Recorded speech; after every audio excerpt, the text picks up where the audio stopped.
আসসালামু আলাইকুম প্রিয় ভাই ও বোনেরা। আমি আজকে চলে আসছি সীমান্তে। এই যে দেখতে পাচ্ছেন, এটা হলো সীমান্ত পিলার। তো আমি এখন আছি বাংলাদেশে। আমি যদি এখান থেকে 2 কদম হাঁটে চলে যাই, এটা হলো ইন্ডিয়ান সীমান্ত। ঠিক আছে।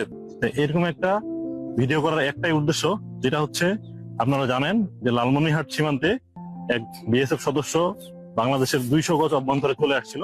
টহলপাড়ি তাকে আটক করে ক্যাম্পে নিয়ে আসছে এবং পতাকা বৈঠকের মাধ্যমে তাকে ফেরত দেওয়া হয়েছে। তো এই ঘটনাটার পরে ভারত কিন্তু বাংলাদেশি জনগণের উপরে বা বাংলাদেশের বিজিবির উপরে মোটামুটি একটা ক্রুদ্ধ অবস্থায় আছে। তো আপনারা যারা সীমান্তে বসবাস করেন, তাদের গরু ছাগল চড়াইতে আপনারা সীমান্তে মানে ভারতের অভ্যন্তরে চলে যান।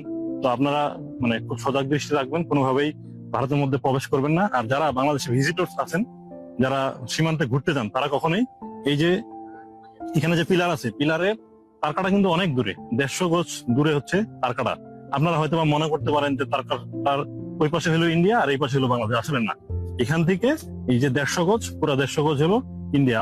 আপনারা কখনোই ইন্ডিয়ার ভিতরে যাবেন না, কারণ একটা সমস্যা হয়ে যেতে পারে। যে কোনো সময় গরু ছাগল তারা ধরে নিয়ে যেতে পারে বা মানুষকে গুলি করতে পারে। তো একটা জীবন নষ্ট হয়ে গেলে অনেক সমস্যা।